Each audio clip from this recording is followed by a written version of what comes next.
கர்த்தருடைய பரிசுத்தமான நாமத்துக்கு மகிமை உண்டாவதாக. இந்த நாளிலே தேவனுடைய சமூகத்திலே தேவன் நம்மை கூடி வர செய்திருக்கிறார். தேவ சபையிலே தேவன் எழுந்தருளிருக்கிறார். அவர் நம் மத்தியிலே உலாவுகிற தேவன். அவர் நம் மத்தியிலே தம்மை மகிமைப்படுத்துகிறவர். அவர் நமக்காக யாவற்றையும் செய்து முடிக்கிற தேவனாகிய கர்த்தர். அவர் உன்னதமான தேவன். நமக்கு அவர் மறைவிடமாக, கேடகமாக, அடைக்கலமாக, ஆபத்தில் அனுகூலமான துணையாக இருக்கிறார். பேர்பட்ட தேவன் நம் மத்தியில் இருக்கிறார். அவரை பாடி துதித்தோம். அவருடைய சமூகத்திலே விண்ணப்பங்களை வைத்தோம். மீண்டுமாக இப்பொழுது தேவனுடைய வார்த்தைகளை தியானிக்க தேவன் நமக்கு கிருபை செய்கிறார். மீண்டுமாக தலைகளை தாழ்த்தி தேவ சமூகத்திலே ஜெபிப்போம். பரலோக பிதாவே, இந்த அருமையான நாளிலே உம்முடைய வார்த்தைக்காக நன்றி செலுத்துகிறோம். அப்பா பிதாவே, உம்முடைய வார்த்தையினாலே எங்களை நிரப்புவீராக. ஆண்டவரே, இன்றைக்கு நாங்கள் கற்றுக்கொள்ள வேண்டிய, உம்மிடத்திலிருந்து பெற்றுக்கொள்ள வேண்டிய காரியங்களை நீர் எங்களுக்கு தார். இயேசுவின் நாமத்தில் கேட்கிறோம் பிதாவே, ஆமென். ரைட், போன வாரம் நம்ம என்ன படிச்சோம், பார்த்தோம்? சாம் 91, சங்கீதம் 91 சில காரியங்களை படித்தோம். சில்ட்ரன் கொஞ்சம் பேர், சில்ட்ரன் பெரியவங்கெல்லாம் வசனம் சொல்ல ஊக்குவிக்கப்பட்டீர்கள். இப்போ ஆகவே சங்கீதம் 91 இந்த வாரத்துல புதுசா நான் இன்னும் கொஞ்சம் அதை கொஞ்சம் மனப்பாடம் பண்ண ட்ரை பண்ணிட்டு இருக்கிறேன்னு சொல்றவங்க எல்லாம் கை தூக்குங்க. வா, கொஞ்சம் கை உயருது. Very good. இன்னைக்கு எங்க நம்ம நான்சி தானே அன்னைக்கு சொன்னது, எங்க இருக்க? ஓ, வெரி குட். போன முறை இந்த பாப்பா அழகா சொன்னாப்புல. மெராக்லின் ஒரு பாப்பா ரெடின்னு கேள்விப்பட்டேன். கீதா சிஸ்டர், மெராக்லின், are you ready? Come.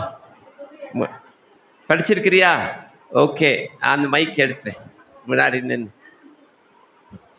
Nancy please சொல்லுமா. சங்கீதம் 91.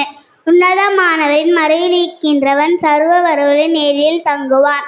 நான் கர்த்தரை நோக்கி, நீர் என் அடைக்கலம், என் கோட்டை, என் தேவன், நான் நம்பியிருக்கிறேன் என்று சொல்வேன். அவர் உன்னை வேலனுடைய கண்ணிற்கும் பாழாக்கும் கொள்ள நோய்க்கும் தப்புவிப்பார். அவர் தமது சிறுவிலாலே உன்னை மூடுவார். அவர் சேட்டையின் கீழ் அடைக்கலம் புகழ்வாய். அவருடைய சத்தியம் உனக்கு பரிச்சயம் கேடகம் ஆகும். இரவில் உண்டாக்கும் பயங்கத்துக்கும், பகலில் பறக்கும் அம்புக்கும், இருளில் நடமாட்டும் கொள்ளை நோய்க்கும், மத்தியானத்தில் பாழாக்கும் சங்காரத்துக்கும் நீ பயப்படாதிருப்பாய். உன் பக்கத்தில் 1000 பேரும் உன் வலது புறத்தில் 10,000 பேர் இருந்தாலும் அது உன்னை அணுகாது. உன் கண்களால் மாத்திரம் நீ அதை பார்த்து துன்மார்களுக்கு வரும் பலனை காண்பாய். எனக்கு அடைக்கலமாக இருக்கின்ற உன்னதமான கர்த்தரையே உனக்கு தாபரமாக கொண்டாய். உன் வழியெல்லாம் உன்னை காக்கும்படிக்கு அவர்கள் உன்னை, ஆகையால் பொல்லாப்பு உனக்கு நேரிடாது. வாதை உன் கூடாரத்தை அணுகாது. உன் வழியெல்லாம் உன்னை காக்கும்படிக்கு அவர்கள் உனக்காக தம்முடைய தூதர்களுக்கு கட்டளையிட்டார். உன் பாதம் கல்லிடாதபடிக்கு அவர்கள் தங்கள் கைகளால் ஏந்தி கொண்டு போவார்கள். சிங்கத்தின் மேலும் என் பாம்பின் மேலும் நீ நடந்து பால சிங்கத்தையும் வரும் சர்ப்பத்தையும் மிதித்து போடுவாய்.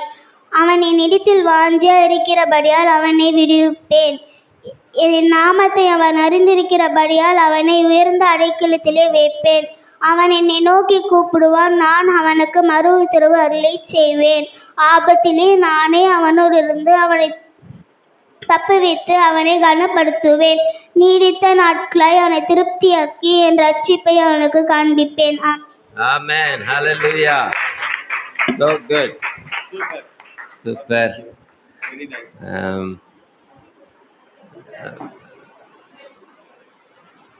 இன்னும் அடுத்த வாரம் நான் பெரியவங்க யாராச்சும் சொல்ல ஆசைப்படுறேன். அடுத்த வாரம் oh, you want to say come.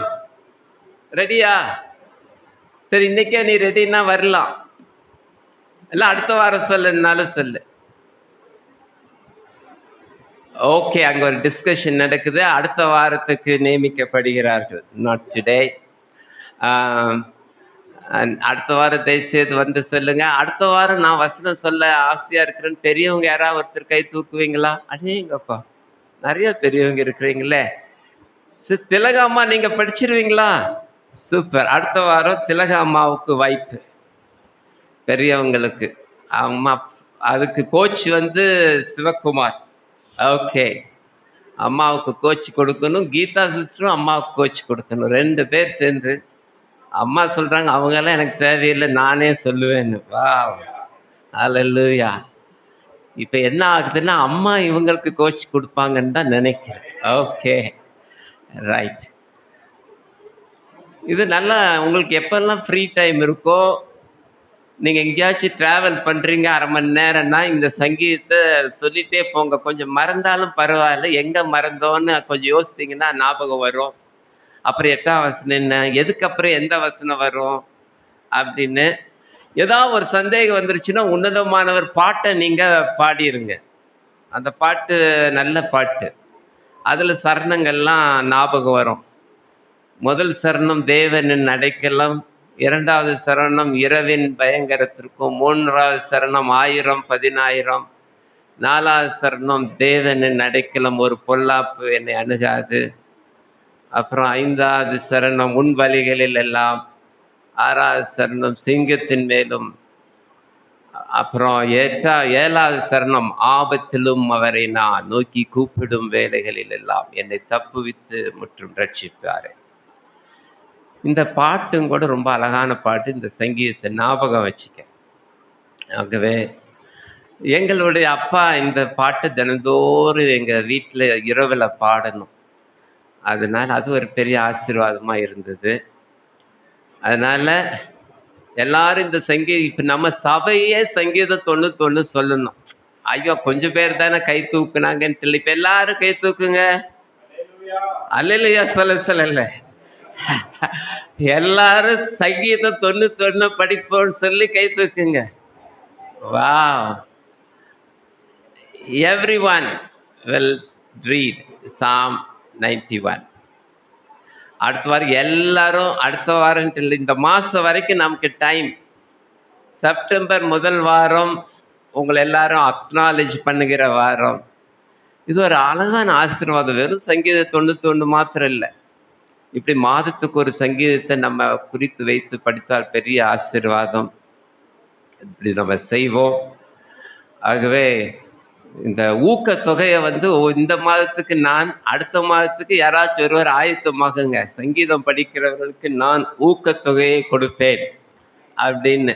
என்ன அனௌன்ஸ்மெண்ட்னா, ஒரு சங்கீதத்தை எல்லாரும் சொன்னீங்கன்னா உங்களுக்கு 50 ரூபாய் அடுத்த செப்டம்பர் மாதம் கொடுக்கப்படும்.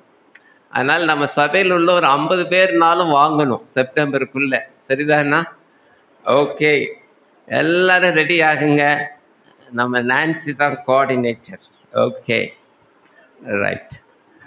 அடுத்த முறை திலகம்மா சொல்லுவாங்க. அந்த பாப்பாவும் கடைசி பேர் என்ன, Blessy. Blessy also will tell next week. Okay, 2 பேர் அடுத்த வாரம் சொல்லுவாங்க. இந்த சங்கீதத்துக்கு இந்த வசனத்தை சொல்றதுக்காக ஜெபம் பண்ணுவோம். பரலோக பிதாவே, உம்முடைய சகல பிரஸ்தாபத்தை பார்க்கிலும் உம்முடைய வார்த்தையை நீர் மகிமைப்படுத்தியிருக்கிறீர். வருகிற வாரத்துல சங்கீதம் 91 அநேக பேர் படிக்கட்டும். திலகம்மா வாலண்டியரா கை தூக்குனாங்க, அவங்களை ஆசீர்வதித்து அவங்களுடைய முயற்சி தப்பில்லாமல் சொல்ல உதவி செய்யும். ஆண்டவரே, பிளஸ்ஸிக்காக நன்றி. அவள் சொல்ல உதவி செய்யும். இன்றைக்கு அழகாக சொன்ன மெராக்லின்காக நன்றி. போன வாரம் சொன்ன நான்சிக்காக நன்றி. உம்முடைய வார்த்தையை நாங்கள் அசை போட்டு கொண்டிருக்கவும் உச்சரித்து கொண்டிருக்கவும் எங்களுக்கு பலனை தாரும். அப்படிப்பட்ட ஒரு நியூ எக்ஸ்பீரியன்ஸ் எங்களுக்கு தாங்க ஆண்டவரே. டிராவல்ல தனியாக இருக்கும்போது, ஒருவேளை நாங்கள் தூங்குவதற்கு முன்பதாக, பரலோக பிதாவே, உம்முடைய வார்த்தையினாலே எங்களை நிரப்பும். உம்முடைய வசனம் எங்கள் கால்களுக்கு தீபமும் எங்கள் பாதைக்கு வெளிச்சமாயிருப்பதாக. இங்கு ஆண்டவரே, முழு சபையாரும் சங்கீதம் 91 தங்களுடைய இருதயத்தில் வைக்கத்தக்கதாக ஆண்டவர் உதவி செய்யும். இன்றைக்கும் அதை நாங்கள் படிக்க எங்களுக்கு உதவி செய்தீரே, உமக்கு நன்றி. இயேசுவின் நாமத்தில் பிதாவே. கர்த்தர் உங்களை அதிகமாக ஆசீர்வதிப்பார். இன்னைக்கு நம்ம யாரை குறிச்சு படிக்க போறோம்? சின்ன பிள்ளைகள், எஸ்தர் ராஜாத்தி குறித்து படிக்க போறோம். சரியா? யாரை குறிச்சு? எஸ்தர் ராணி. ஓகே ஓகே, கம் கம், ஸ்கேட்டரா தள்ளி தள்ளி உட்காரணும், பக்கம் உட்காரக்கூடாது. ஓகே, உங்ககிட்ட தான் நிறைய கேள்வி கேட்பேன், உங்களுக்கு தெரியாட்டு தான் பெரியவங்க சொல்ல போறாங்க. ஓகே, என்ன ராணியை குறிச்சு படிக்க போறோம்? எஸ்தர் ராணியை குறிச்சு படிக்க போறோம். அவங்க எந்த ஊர்ல இருந்தாங்க தெரியுமா? பெர்ஷியா நாட்டுல சூசான் அரண்மனையில இருந்தாங்க. எந்த தேசம்? பெர்ஷியா தேசம், சூசான் அரண்மனை. எல்லாரும் சொல்லுங்க. Very good. அப்போ அவங்க ராணியா மாறியாச்சு. அவங்க எந்த அவங்களுடைய பின்னணி என்னன்னா யூதர்கள். அவங்க யாரு? ஆமா, யூதர்கள்னா யாரு? தேவனை, கர்த்தரை தொழுது கொள்கிறவர்கள். யூதர்கள்னா யாரு? நம்மெல்லாம் யாரு? கர்த்தரை. அல்லேலூயா. அப்ப நம்ம தேவனோ யூதர்களோ ஒரே கர்த்தரை தொழுது கொள்கிற ஜனங்கள். ஆனா நமக்கு இன்னொரு ஆசீர்வாதம் இருக்கு. கர்த்தரை இயேசு கிறிஸ்துவின் மூலமாக தொழுது கொள்கிற ஒரு ஆசீர்வாதத்தை நம்ம பெற்றிருக்கிறோம். அவங்களுக்கு அந்த ஆசீர்வாதம் கிடைக்கல, நம்பல. சரி, அப்ப யூதர்கள் யாரை தொழுது கொள்வாங்க? சத்தமா சொல்லுங்க. நீங்க அமைதியா இருந்தா புரியலன்னு அர்த்தம். உங்களுக்கே புரியலனா பெரியவங்களுக்கு புரியுமா புரியாதா? ரைட், எல்லாரும் படிச்சுக்குவோம். அப்போ கர்த்தரை தொழுது கொள்கிறது ஆசீர்வாதமா இல்லையா? கர்த்தரை தொழுது கொண்டா ஆண்டவர் உங்களை ஆசீர்வதிப்பாரா? பாதுகாப்பாரா? உங்களை நல்லா ஆசீர்வாதமா உயர்த்துவாங்களா? ஆமா. இந்த கதை என்ன ஆச்சு? அங்க அரண்மனையில இருக்கும்போது ஆமான்னு ஒருத்தர் இருந்தார். யார் இருந்தா? எல்லாரும் சொல்லுங்க. ஆமான். மான் தெரியும்ல? மானுக்கு முன்னாடி எதை ஆட் பண்ணிருந்தோம்? மான். ஆமான். ரைட். இந்த ஆமானுக்கு ஒவ்வொருத்தருக்கும் ஒவ்வொரு அர்த்தம் இருக்கு. எஸ்தர்னா என்ன அர்த்தம்? யார் சொல்லுவாங்க? பெரியவங்க. ஸ்டார். Very good. அவங்களுக்கு இன்னொரு பேர் இருந்தது, அக்சால். அவங்க அப்படின்னா என்ன அர்த்தம்? அக்சால்னா நான் கொஞ்சம் எழுதிட்டு வந்தேன். வாசனை திரவியம். அக்சால்னா என்ன பேரு? வாசனை திரவியம். இப்பதான் பிரசங்கம் தொடங்கிச்சு, அதுக்குள்ள சில பேர் நித்திரை மயக்க இருக்கிறாங்களே, நான் என்ன பண்றதுன்னு தெரியலையே. நித்திரை மயக்கத்தில் இருக்கிறவங்க மாத்திரம் எழுந்துறீங்கப்பா, கை உயர்த்துங்க பார்க்கலாம். அவங்க வெளிச்சிருந்தா தானே அவங்களுக்கு தெரியும். அப்போ நித்திரை மயக்கத்தில் இருக்கிறவங்க கை தூக்கல, அப்ப அவங்க இன்னும் தூங்கி கொண்டு இருக்கிறார்கள். இல்ல, நீங்க தூங்குனா நான் இன்றைக்கு உங்களை விட போறதில்லை. இப்ப எல்லாரும் உங்க பக்கத்துல இருக்கிறவங்கள தெரியும் பாருங்க. எல்லாரும் பக்கத்துல இருக்கிறவங்கள தெரியும் பார்த்து சொன்னேன். தூக்கம் ஒரு வேலை வந்ததுன்னா நீங்க வெளியே போய் அந்த டோர் அண்ட போய் நின்னுக்கலாம். அப்ப நல்ல காற்று வரும், செய்தியை மிஸ் பண்ண மாட்டீங்க. வெளியே நின்னா தப்பே கிடையாது. நீங்க ஓரத்துல அங்க பின்னாடி போய் நின்னுகிட்டு லேசா இப்படி நடக்கலாம். அப்படியே நடந்துட்டே இருந்தீங்கன்னா உங்களுக்கு தூக்கம் வராது. சில வேளைகள்ல கர்த்தருடைய வார்த்தையை கேட்கிறப்போ யாருக்கு பிடிக்காது? சாத்தானுக்கு பிடிக்காது, தூக்கம் வரும். அதை நம்ம ஓவர் கம் பண்ணி தான் ஆகணும். சில வேளைகள்ல நானும் உங்க இடத்துல இருந்தா தூங்குவேன். அதனால தூக்கம் உங்க இடத்துல இருந்து தூங்குறதுன்னா என்னன்னு எனக்கு தெரியும். ஆனா நம்ம என்ன பண்ணணும்னா உற்சாகப்படுத்தணும் நமக்குள்ள. இன்னைக்கு நான் தேவனுடைய பிரசனத்துக்கு வந்திருக்கிறேன். நான் தூங்குறதுக்கு இடம் கொடுக்க போறதில்லை. என்னால முடிஞ்ச அளவுக்கு போராடி ஆண்டவருடைய வார்த்தையை கேட்பேன். அல்லேலூயா. தூங்குனா உங்களை கொஞ்சம் டிஸ்டர்ப் பண்ணுவேன், நீங்க வெளிப்பா இருக்கணும். ரைட். சரி, அக்ஸால்னா என்ன அர்த்தம்? வாசனை திரவியம். வாசனை திரவியம் நல்லா இருக்குமா? ரொம்ப எல்லாருமே இப்பெல்லாம் பழைய ஒரு 20-30 வருஷத்துக்கு முன்னாடி இப்ப இருக்கிற கல்ச்சர்ல எல்லாரும் அக்ஸால யூஸ் பண்ணிக்கிறோம். நம்ம சர்ச் எல்லாருக்கும் வாசனை தெரியுதுங்கிறது இப்போ ஒரு ஒரு ஒரு விதமான ஒரு ஃபார்மாலிட்டியா மாறி போயிடுச்சு. பழைய காலத்துல அப்படி இல்லை. ஓகே, அடுத்தது வேற இந்த கதையில யார் பேர் வேற? அகாஸ்வேர். அகாஸ்வேர் என்றால் ராஜா என்ற அர்த்தம். ஓகே, அப்புறம் வேற யாரு? மொர்தெக்காய். மொர்தெக்காய்க்கு அர்த்தம் இன்னைக்கு நான் பார்த்தேன். மார்பத். ஹெப்ரேய மொழியில வேற அர்த்தம். இதே பேரு பாபிலோனிய பேர்லயும் இருக்குது. ஆனா எபிரேய மொழியில மார் என்றால் கசப்பு. மாரா, மரியால், மார் கசப்பு. தெக் அப்படின்னா அப்ரஸ்ட், இல்லாட்டி பிழிஞ்சு எடுக்கப்பட்ட மாதிரி. அப்ப அவருடைய மொர்தெக்காய் என்றால் அப்படிப்பட்ட ஒரு இது.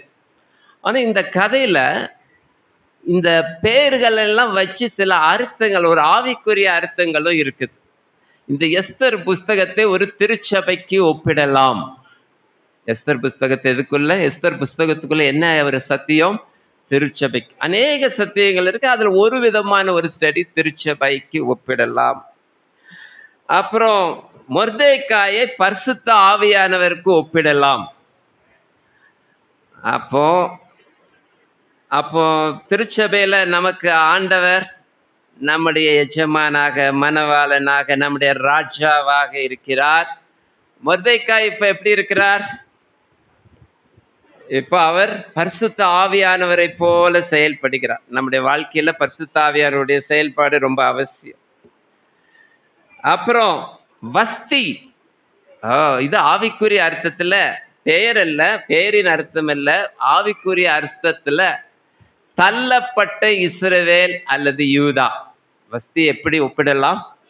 தள்ளப்பட்ட இஸ்ரவேல் அல்லது யூதா. பைபிள்ல இந்த எஸ்தர் சம்பவங்கள்லாம் இஸ்ரவேல்ல நடக்குதா, வெளியூர்ல நடக்குதா? யாரா சொல்லுங்க. இஸ்ரவேல்ல நடக்குதா, வெளியூர்ல நடக்குதா?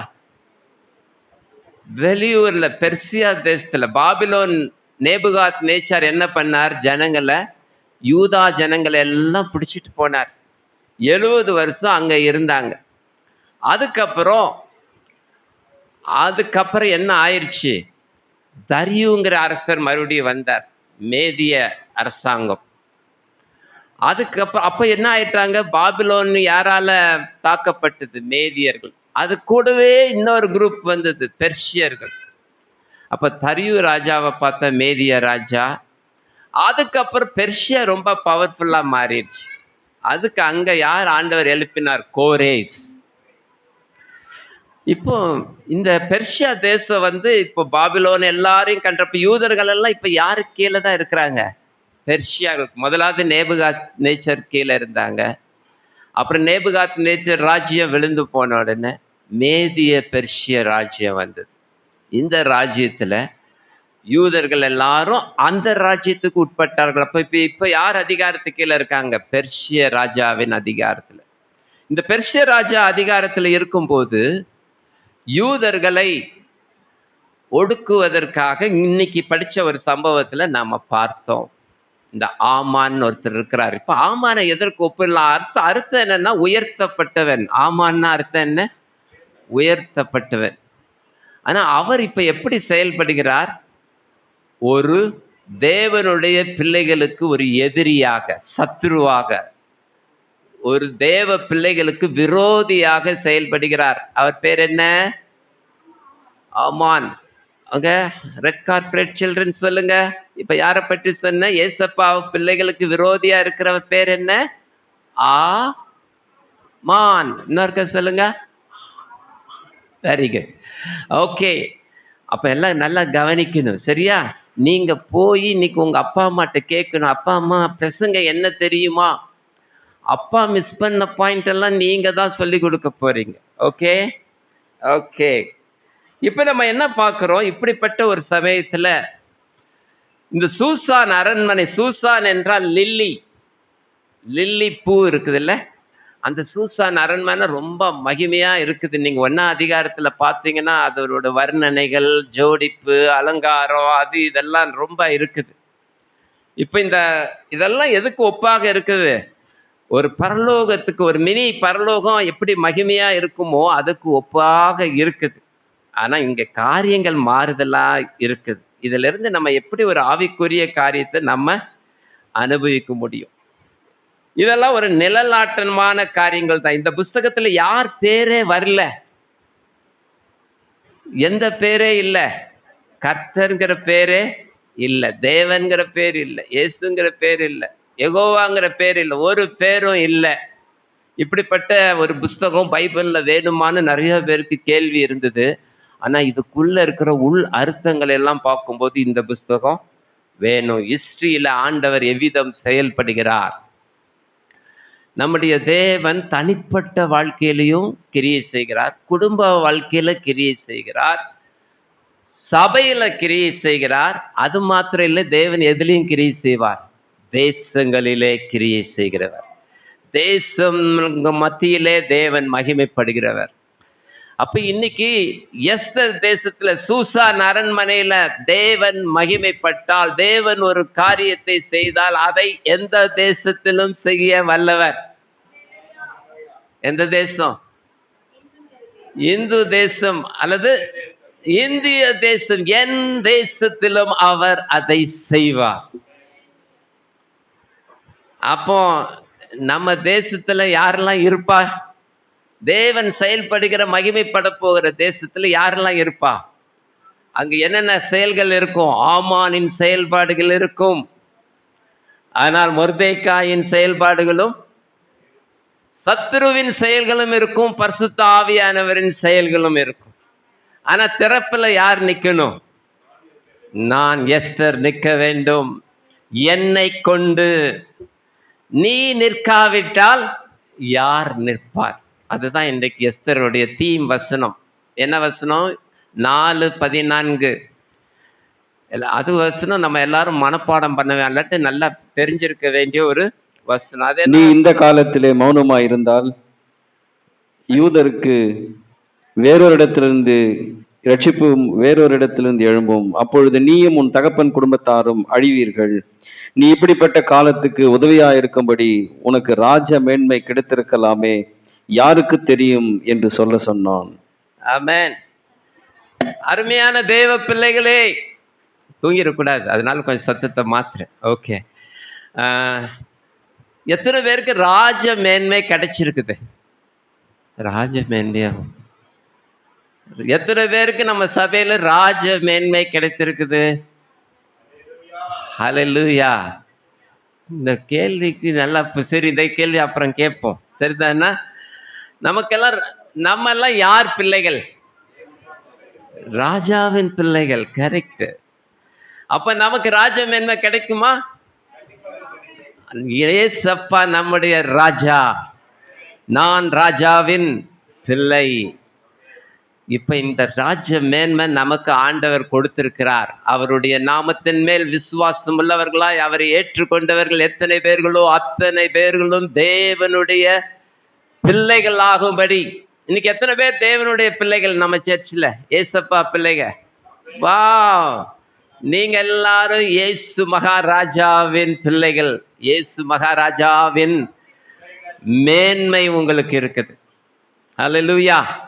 அப்ப நமக்கு என்ன இருக்குது? ராஜ மேன்மை இருக்குது. இப்படிப்பட்ட ஒரு சமயத்துல இந்த அதிகாரத்தை நம்ம பார்த்தோம்னா, எஸ்தர்ல எத்தனை அதிகாரம் இருக்கு? 10 அதிகாரம் இருக்கு. அத ஒரு சின்ன முன்னுரையாக சொல்றேன். எஸ்தர் முதல் 2 அதிகாரம் எஸ்தர் ராஜாத்தியாக உயர்த்தப்படுதல். 3ஆம் அதிகாரத்திலிருந்து 7ஆம் அதிகாரம் வரைக்கும் ஆமானின் சூழ்ச்சிகள் அல்லது ஆமானுடைய செயல்பாடுகள். கடைசியில ஆமான் என்னப்படுகிறான்? அழிந்து போகிறான். அந்த காரியங்கள் 3ஆம் அதிகாரத்திலிருந்து 7ஆம் அதிகாரம் வரைக்கும். அப்ப தொடக்கத்துல என்ன வருது? எஸ்தரின் ராணியாக மாறுதல். இப்போ அடுத்தது 3-7 வரைக்கும் ஆமான் தேவ பிள்ளைகளுக்கு விரோதமாக செயல்படுதல். 8ஆம் அதிகாரத்திலிருந்து 10ஆம் அதிகாரம் வரைக்கும் இஸ்ரவேல் ஜனங்கள் ரட்சிப்பு. இஸ்ரவேல் ஜனங்கள் உயர்த்தப்படுகிறார்கள். அங்க முதலாவது இந்த இன்னைக்கு படிச்ச அதிகாரத்துல எல்லாம் அழுகை, கூக்குரல், மனவேதனை அதெல்லாம் இன்னைக்கு படிச்சோம். ஆனா கடைசியில பாத்தீங்கன்னா காரியங்கள் மாறுதலாய் முறியும். எல்லாரும் மகா துக்கம், உபவாசம், அழுகை, புலம்பல் இருந்தது. ஆனா முடியிறப்ப எப்படி இருந்தது? ஒரு பெரிய சந்தோஷம் காணப்படுகிறது. இன்னொரு விதத்துல சொல்ல போனா 1-4 அதிகாரம் யூதர்களுக்கு ஒரு பயங்காட்டப்படுகிறது. Threat to the Jews. யூதர்கள் தாக்கப்படுகிற ஒரு காரியம். ஆனா 5ஆம் அதிகாரத்திலிருந்து 10ஆம் அதிகாரம் வரைக்கும் என்ன பார்க்கலாம்னா the triumph of the Jews. யூதர்கள் ஆசீர்வதிக்கப்பட்டு மேன்மை அடைதல். இன்றைக்கு இந்த யூதர்களுடைய இடத்துல தான் நம்ம இருக்கிறோம். தேவ பிள்ளைகளாகி நம்ம இருக்கிறோம். குறிப்பா யூதர்களுக்கு மத்தியில இந்த புஸ்தகத்துல யூதர்களை ரெப்ரசன்ட் பண்ணுகிற ஒரு முக்கியமான கேரக்டர் யாரு? எஸ்தர். ஆனா அதுக்கு இன்டைரக்டான கேரக்டர் யாரு? மொர்தெகாய். இப்போ ஆண்டவர் எஸ்தர் மூலமாக செயல்பட விரும்புகிறார். பரிசுத்த ஆவியானவர் நமக்கு பலனை தந்து சாட்சியா இருக்க கிருபைகளை தருகிறார். தேவனுக்காக பலனா இருப்பது சில வேளைகள்ல நம்மளால முடியாத காரியம். ஆனா ஆண்டவர் என்ன பண்றாரு? நம்மளை பலப்படுத்துகிறார். பரிசுத்த ஆவியானவர் வரும்போது நீங்கள் பலன் அடைந்து எருசலேமிலும் யூதேயாவிலும் சமாரியாவிலும் பூமியின் கடைசி பட்டும் எனக்கு சாட்சிகளா இருப்பீர்கள். அப்ப பரிசுத்த ஆவியானவர் இந்த இடத்துல யாருக்கு ஒப்பா இருக்கிறார்? என்ன பேரு? யார ஒப்பிடலாம்? அகாஸ்வேரா, எஸ்தரா, மொர்தெகாயா? மொர்தெகாய். இப்ப மொர்தெகாய் எஸ்தருக்கு என்ன பண்றாரு? எம்மா இது ரொம்ப முக்கியமான காரியம். ராணி ஆகிறதுக்கு ஆண்டவர் யார மூலமா தான் எஸ்தரை ராணி ஆக்கினாரு? பரிசுத்த ஆவியானவர் மொர்தெகாயின் மூலமாக. இப்ப மொர்தெகாய் என்ன பண்றாரு? நான் உன்னை ஸ்பெஷலா ஆண்டவர் உன்னை இந்த ரோல்ல வச்சிருக்கிறார், இந்த ஸ்தானத்துல வச்சிருக்கிறார், இந்த வேலையில வச்சிருக்கிறார், இந்த ஆசீர்வாதத்துல வச்சிருக்கிறார். எதுக்காக? இந்த ஜனத்தை நான் எனக்கென்று ஏற்படுத்தினேன். இவர்கள் என் துதியை சொல்லி வருவார்கள்.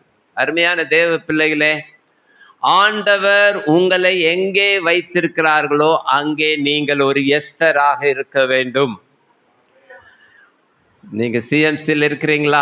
2 நாளைக்கு முன்னாடி ஒரு அம்மா சொன்னாங்க, சாட் ஆஸ்பத்திரிக்கு நாங்க முதல் வாரம் வெள்ளிக்கிழமையும் 5ஆவது வாரம் வெள்ளிக்கிழமையும் ஊழியத்துக்கு போவோம். அப்போ ஊழியத்துக்கு வர்ற அம்மா, பிரதர் என் மகா டீ பிரேக் ஆனா கொஞ்சம் பிரேக் எடுத்துக்கிட்டு வார்டுகளுக்கெல்லாம் போய் ஒரு சிலருக்கு ஜெபம் பண்ணிட்டு வருவா. அப்புறம் அந்த பேரெல்லாம் எழுதிட்டு சாயங்காலம் என் இடத்துல கொடுப்பா. ரொம்ப கேட்க ரொம்ப நல்லா இருந்தது. தேவன் நமக்கு வேலையை கொடுத்திருக்கிறாங்கன்னா வேலை வெறும் சம்பளத்துக்காக மாத்திரம் அல்ல. நீங்கள் ஊழியம் செய்வதற்காக தான் தேவன் உங்களை அங்கு வைத்திருக்கிறார். தேவன் எஸ்தரை அரண்மனையில வைத்தால் சும்மா அழகு பார்ப்பதற்காகவோ தன்னை சிங்காரித்துக் கொள்வதற்காகவோ அல்ல. ஜாலியா இருப்பதற்காக ராணி ஆக்கல. உன் மூலமாக உன் தேசம், உன் ஜனங்கள் அப்படின்னு. அதனாலதான் அந்த அந்த பாரம், அந்த தாகம் தொடக்கத்துல எஸ்தருக்கு என்ன ஆகல? உருவாகல. ஆனா பரிசுத்த ஆவியானவர் உந்தி தள்ளுகிறார், நமக்குள்ளாக ஏவி எழுப்புகிறார். வேதம் சொல்கிறது, கிறிஸ்துவின் அன்பு என்னை நெருக்கி ஏவுகிறது. I am not able to keep quiet. கிறிஸ்துவின் அன்பு என்னை நெருக்கி ஏவுகிறது. அதனால என்ன ஆச்சு? பரிசுத்த ஆவியானவர் அநேக வேலைகள்ல நம்மளோடு பேசுவார். நம்ம என்ன பண்றோம்? அமைதியாகவும் இருக்கலாம், செயல்படவும் செய்யலாம். பரிசுத்த ஆவியானவர் ஏவி எழுப்பும் போது நீங்க அமைதியா இருந்தீங்கன்னா அந்த ஆப்பர்ச்சுனிட்டி நீங்க என்ன பண்ணுவீங்க? இழந்து போவீர்கள். அதான் 14ஆம் வசனம் சொல்லுது, நீ இந்த காலத்தில் மௌனமா இருந்தால் தேவனுடைய திட்டம் நிறைவேறும், ஆனா உன் மூலமாக நிறைவேறுகிற பாக்கியத்தை நீ இழந்து போவாய் எஸ்தர். பரிசுத்த ஆவியானவர் இன்றைக்கு அதை தான் நமக்கு பேசுகிறார். ஆண்டவரே, நான் உமக்காக திறப்பிலே நிற்பேன், உமக்காக நான் பேசுவேன், எனக்கு பலன் தார். எஸ்தருக்கு ரொம்ப பலன் இருந்ததா? ரொம்ப தைரியசாலியா? ராஜாட்ட போகணும்னாலும் கூட வேலிட் எக்ஸ்கியூஸ் அவ வச்சுக்கிட்டு இருந்தா. என்ன எக்ஸ்கியூஸ்? Valid excuse. நம்ம எல்லாம் எக்ஸ்கியூஸ் சொல்றதுல நானும் ரொம்ப கெட்டிக்காரன், நீங்களுமே கெட்டிக்காரரா இருக்கலாம். அது என்ன எக்ஸ்கியூஸ் சொல்லுவோம்? நம்ம சொல்ற எக்ஸ்கியூஸ்ல நீ கரெக்ட் தான்மா, சரிதாம்மா, நீ ஒன்றும் உனக்கு சொல்லவே முடியாது.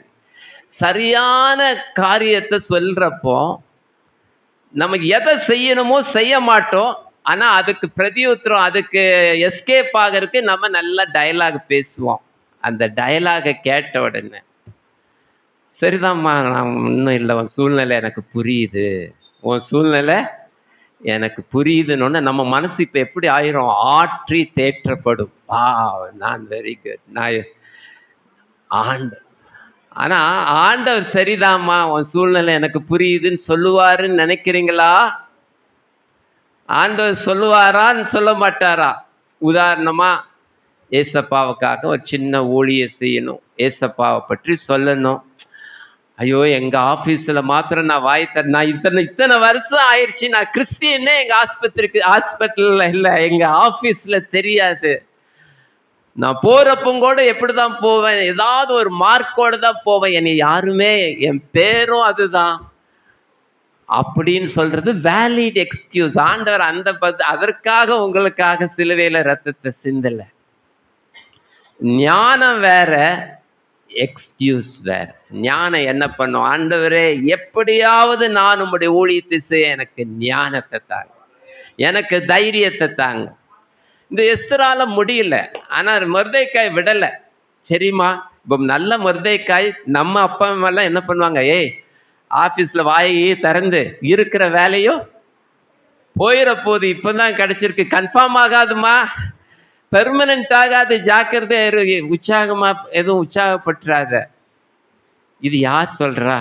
நீங்களும் நானும் சொல்லுகிற ஒரு காமன் பதில். அப்படின்னா என்ன சொல்றாங்க? பெற்றோர்கள் இயேசுவை பற்றி சொல்லக்கூடாதுன்னு சொல்லல, ஞானமா இரு, ஜாக்கிரதையா இரு. ஆனா சில பெற்றோர்கள் என்னது, ஆண்டவரை காட்டிலும் வேலையை கொடுத்த ஆண்டவரை காட்டிலும் வேலையை தெய்வமாக கொண்டிருக்கிறார்கள். ஆமா, பைபிள்ல இருக்கு, கர்த்தரை தனக்கு தெய்வமாக கொண்ட ஜனம். ஆனா இன்னைக்கு எப்படி இருக்குது? ஏதாச்சும் ஒரு பேர் சொன்னா எந்த வேலையை, சரி, வேலையை தெய்வமாக கொண்ட ஜனம். நல்ல வேலை, ஐயோ என் பையனுக்கு வேலை கிடைச்சிருச்சு, அங்க கிடைச்சிருச்சு, இங்க கிடைச்சிருச்சு, அப்ளை பண்ண கிடைச்சிருச்சு, அதை தான் போற்றி புகழ்கிறோமே தவிர இந்த வேலையை கொடுத்த தேவனை சொல்ல நாம் தவறுகிறோம். தேவன் கொடுத்த ஆசீர்வாதங்களை தாவீது சொல்கிறார், சபை நடுவே நான் உம்மை துதிப்பேன், ஜாதிகளுக்குள்ளே உம்மை போற்றுவேன். சும்மா தாவீது ராஜா இல்ல, தேவனுக்காக பேசணும். இன்னைக்கு நம்ம ஆசைப்படுவோம், ஆண்டவர்கிட்ட கேட்போம், ஆண்டவரே எனக்கு ஒரு மொர்தெக்காய் தேவை, என்னை எழுப்பி விட எனக்கு ஒரு மொர்தெக்காய். நமக்கு மொர்தெக்காய் யாரு? பரிசுத்த ஆவியானவர். என்னை நிரப்புங்க ஆண்டவரே, என்னை விசுவாசிக்கிறவருடைய உள்ளத்திலிருந்து ஜீவ தண்ணீர் உள்ள நதிகள் புறப்பட்டு ஓடும். தாம் கொடுக்க போகிற பரிசுத்த ஆவியானவரை பற்றி சொன்னார் என்று யோவான் 7ஆம் அதிகாரத்தில் இருக்குது. அப்ப நமக்குள்ளாக இருக்கிற இயேசு கிறிஸ்துவனுடைய விசுவாசம் வல்லமை எப்படி ஆகணுமா? நம் மூலமாக மற்றவர்களுக்கு பாய்ந்து ஓடணும். If it is not transferred to others, your Christian faith is not really strongly rooted. இன்னைக்கு ஆண்டவர்கிட்ட கேட்கணும், கிருபை தாங்க ஆண்டவரே, எனக்கு ஆவிக்குரிய உன்னதத்தின் பலனை தாங்க, நான் சாட்சியா இருக்க ஆண்டவரே, நான் இன்னைக்கு யாருக்கும் சொல்ல மாட்டேன், ஆனா என்னுடைய நடக்கையினால இன்னைக்கு சாயங்காலத்துக்குள்ள யாரா ஒருத்தர் நீங்க என்கிட்ட ஜெபம் பண்ணுங்கன்னு சொல்லணும். அல்லாவிட்டா நீ உங்க சர்ச்சை பற்றி கேட்கணும், அல்லாட்டு பைபிளை பற்றி கேட்கணும். என் வாழ்க்கையை சாட்சியாக வார்த்தையாக மாற்றுங்க ஆண்டவரே. சொல்ல பலன் இல்லையா? வாழ்க்கை ஆண்டவரே உமக்காக வாழுக. என்ன சார் ரொம்ப ஹாப்பியா இருக்கிறீங்க? எல்லாம் ஆண்டவருடைய செயல், எல்லாம் ஆண்டவர் கொடுத்த ஆசீர்வாதம். யாராவது ஒண்ணு சொல்லுவாங்க, என்ன சார் பர்த்டேக்கு என்ன செய்ய போறீங்க? ஆண்டவருக்கு நன்றி சொல்லாம நான் முதலாவது என்னத்தை சொல்ல? இப்ப என்ன சொல்லிட்டீங்க? சாட்சி சொல்லிட்டீங்க. எப்படியெல்லாம் இயேசுவை உயர்த்த முடியுமோ வார்த்தைகளை கண்டுபிடிங்க. என்ன சார் இப்படி ஒரு சிச்சுவேஷன் ஆயிடுச்சே, நீங்க என்ன செய்ய போறீங்க? உங்களுக்கு உதவிக்கு யார் இருக்கிறா? உங்க சூழ்நிலைக்கு என்ன பண்ண போறீங்க? எப்படி என்ன சொல்லலாம்? எனக்கு என்ன பண்றதுன்னே தெரியல, நானும் யோசித்துக்கிட்டே இருக்கிறேன் அப்படின்னு சொல்லலாம். அவங்க உடனே இரக்கமும் உருக்கமும் மிகுந்த மக்கள் அப்படி இல்லை. நீங்க அதுக்கு பதிலா, நான் நம்பி இருக்கிறவர் என் ஏசப்பாவை நம்பி இருக்கிறேன், அவர் என்னை கைவிட மாட்டார், அவர் என்னை கைவிட்டாலும் பரவாயில்லைங்க, எனக்கு எத்தனையோ ஆசீர்வாதத்தை செஞ்சிட்டாங்க, இதுக்கு மேல அவர் செய்வார். பாலிகார்ப் என்கிற ஒரு பிஷப் இருந்தார் வரலாற்றுல. இந்த ஆரம்ப காலத்துல அந்த ஆதி திருச்சபை முடிஞ்ச உடனே அந்த ஹிஸ்டரியில வருகிறார் பாலிகார்ப். அவர் 86 வயது அவருக்கு. அவர் ஒரு கட்டையில கட்டி தீப்பந்தம் வைக்க போறாங்க. பாலிகார்ப், உனக்கு இன்னொரு வாய்ப்பு தரோம், நீ இயேசுவை மறுதளிச்சிட்டீன்னா இந்த தீப்பந்தத்துக்கு நீ இரையாக தேவையில்லை. அவர் சொன்னார், 86 வருடம் என் இயேசு எனக்கு நன்மை செய்தார், 86 வருடம் ஆண்டவர் எனக்கு ஒரு குறைவில்லாமல் பாதுகாத்தார். இந்த இயேசுவை விட்டுட்டு இவ்வளவு நன்மை செய்த ஆண்டவரை நான் மறந்துட்டு இந்த தீப்பந்தத்துக்காக நான் பயந்து என் உயிருக்காக வாழ தேவையில்லை, என் இயேசு போதும். அவர் ஊழியம் செஞ்சிட்டாரா இல்லையா? ஒரு ஆளுக்கு செஞ்சாரா? எத்தனை பேருக்கு செஞ்சாரு? பெரிய அதிகாரிங்களுக்கு. நாளைக்கு நியூஸ்ல வரும், பாலிகார்ப் தேச துரோகியாக எரிக்கப்பட்டார். ஆனா ஆண்டவர் என்ன சொல்வாரு? என் நாமத்திற்காக தன் ஜீவனையும் பணயம் வைத்த பாலிகார்ப். இன்னைக்கு நமக்கு வாய்ப்பு இருக்கா இல்லையா ஊழியம் செய்ய? ஆண்டவரை மகிமைப்படுத்த முடியுமா? நம்ம கேட்கணும், ஆண்டவரே நான் டைரக்டா சொல்றதுக்கு பலன் இல்லை, ஆனால் இன்டைரக்டா கட்டாயம் சொல்லுவேன், முடிஞ்சா டைரக்டா சொல்லுவேன். நீர் எனக்கு செய்த நன்மைகள் ஏராளமா இருக்குது, நீர் எனக்கு செய்த நன்மைகளுக்காக நான் என்ன செய்ய போகிறேன்? ஆண்டவரே உமக்காக நான் வாழுவேன்.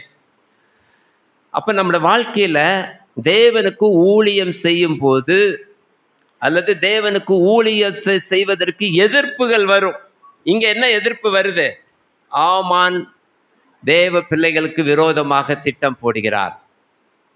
அவங்களுக்கு என்ன பண்றாரு? அந்த பைபிள்ல பார்க்கும்போது ஆமான் ரொம்ப ராஜாவுக்கு அடுத்த ஸ்தானத்தில் இருக்கிற மாதிரி ஆமான் உயர்த்தப்பட்டிருக்கிறார். பேருக்கு தக்கபடியே வாழ்க்கையும் உயர்த்தப்பட்டிருக்குது. ஆனா அவன் ஒரு தீய நோக்கம் இருக்குது. அவங்க வீட்டு அம்மா மனைவியை பார்த்தாலும் எப்படிதான் இருக்கிறாங்க. அவனை மாத்திர வழியில சொல்லல, அவங்க மனைவி என்னதான் சொல்றாங்க, அவன் சொல்றதுக்கு கூட 2 மடங்கு என்ன பண்றாங்க, சேர்த்து ஏத்தி விடுறாங்கல்ல. ஆமா, மதுரை பாஷையில உஸ்பேத்தி விடுவாங்கன்னு ஒரு வார்த்தை இருக்குது. அப்ப அந்த அம்மா அப்படிதான் இருந்தாங்க. இன்னைக்கு நம்மளும் ஆமா நம் மனைவி மாதிரியும் சில டைம் இருக்கலாம். உங்களுக்கு எதுக்கு வாயை வச்சுட்டு ஆமா, அல்லாட்டு உங்களுக்கு எதுக்கு? இதெல்லாம் நீங்க செய்ய வேண்டிய காரியமா? இங்க ஒரு கவலை. ஆமா, எனக்கு என்ன கவலை? இந்த மொர்தெக்காய் எனக்கு என்னை வணங்குறது இல்லை, எனக்கு கும்பிடு ஹலோ சொல்றது இல்லை, என்னை சல்யூட் அடிக்கிறது இல்லை. அந்த வெறும் நம்ம மாதிரி குட் மார்னிங் எல்லாம் அங்க கிடையாது. அங்க என்ன பண்றாங்க? உண்மையாவே வணங்குறாங்க. அங்க பாத்தீங்கன்னா எஸ்தர் புஸ்தகத்துல நம்ம பார்க்கும்போது 3ஆம் அதிகாரம் 2ஆம் வசனம் கடைசி பாகம், மொர்தெக்காய் அவனை வணங்கவும் இல்லை நமஸ்கரிக்கவும் இல்லை. அப்பனா மற்றவங்க என்ன பண்றாங்க? அவனை வணங்குறாங்க, நமஸ்கரிக்கிறாங்க. மனித வணக்கம் அங்க ரொம்பவே இருந்தது. பாபிலோன் ராஜா நேபுகாத் நேச்சரை பற்றி பார்க்குற பொற்சிலையை பண்ணி வணங்காதவன் அக்கினிக்கு போவான். இந்த சூழ்நிலைக்கும் தானியேல் புஸ்தகத்துக்கும் நிறைய சம்பந்தம் இருக்குது. ஆனா அந்த தானியேல் அவனுடைய நண்பர்கள் என்ன பண்ணாங்க? சாத்ராக் மேஷாக் ஆபேத்நேகோ அக்னியில போடும்போது, ராஜாவே நீங்க என்ன போட்டாலும் சரி, நாங்க செத்தாலும் சரி, உயிரோடு இருந்தாலும் சரி, இந்த சிலையை வணங்க போவதில்லை. ஒரு தேவ பிள்ளைகளுடைய வார்த்தை இதுதான். எங்களுக்கு கிடைச்சாலும் சரி, கிடைக்காம போனாலும் சரி, செஞ்சாலும் சரி, செய்யாம போனாலும் சரி. வேற என்ன சொல்லலாம் டைலாக்? என் தேவன் எனக்கு கொடுத்தாலும் சரி, என் தேவன் கொடாமல் போனாலும் சரி. தேவன் கொடுக்காவிட்டா அதுல நன்மை இருக்குமா இருக்காதா? நமக்கு தேவன் கொடுக்கலைங்கிறது தான் தெரியும். ஆனா தேவனுக்கு என்ன தெரியும்? நான் கொடுக்காமல் இருப்பது ஒரு பெரிய நன்மை. அந்த நன்மையை நமக்கு பார்க்க தெரியாது.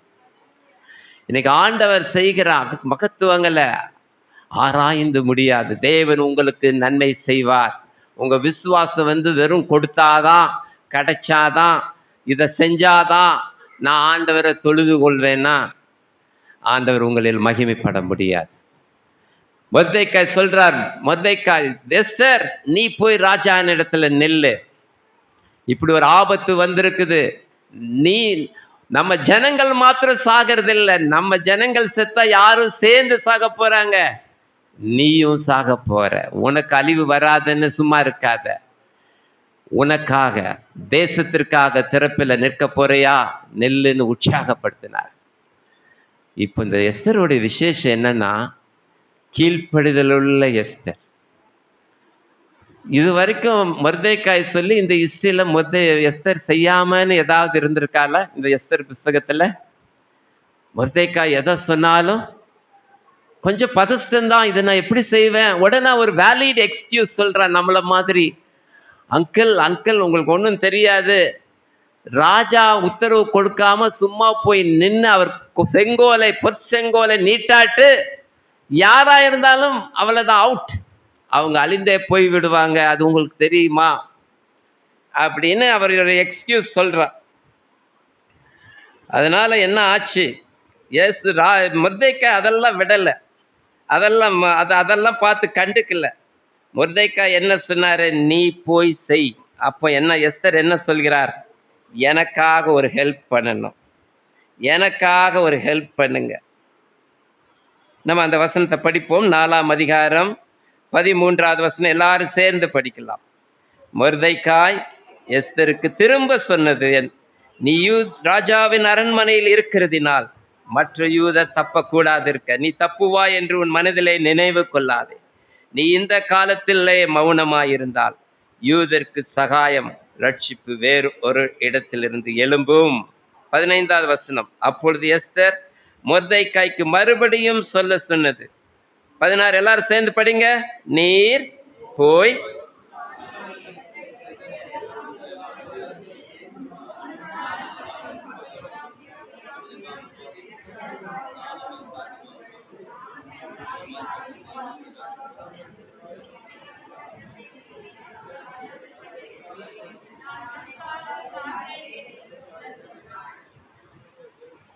ஆமா, வேலிட் எக்ஸ்கியூஸ் எங்க சொல்றா? 11வது வசனத்துல, யாராவது அழைக்கப்படாமல் உள்முற்றத்தில் ராஜாவின் இடத்தில் பிரவேசித்தால், புருஷனானாலும் ஸ்திரீயானாலும் அவர்கள் பிழைக்கும்படிக்கு ராஜா பொற்செங்கோலை நீட்டினாலே ஒழிய மற்றபடி சாக வேண்டும் என்கிற ஒரு தவறாத சட்டம் உண்டு. இந்த அம்மா கண்டுபிடிச்சு ஒரு ரூலை கண்டுபிடிச்சு காட்டுறாங்க. இந்த ரூல் மொர்தெக்காய்க்கு தெரியாதா? தெரியுமா? நிறைய வேலைகள்ல நம்ம இப்படிதான் சட்டத்தை கொண்டு வருவோம். இது ஆண்டவருக்கு தெரியாத மாதிரி சொல்லுவோம், ஆண்டவர்கிட்டயே சொல்லுவோம், ஆண்டவரே இப்படிலாம் இருக்குது. மொர்தெக்காய்க்கு இந்த ரூல் தெரியும். அப்ப நியாயப்பிரகாரம் மொர்தெக்காய் என்ன சொல்லியிருக்கணும் நம்ம பாஷையில? நீ அமைதியா இரு, அம்மா உனக்கு கிடைச்சது ராணி பதவியை விட்டுறாதம்மா, உன்னைய நாங்க ராணியா இருக்கிறதுல சந்தோஷப்படுறோம். இன்னைக்கு அப்படிதான் நம்ம பிள்ளைகளுக்கு சொல்றோம், நீ நல்லா இருந்தா போதும். எப்படி?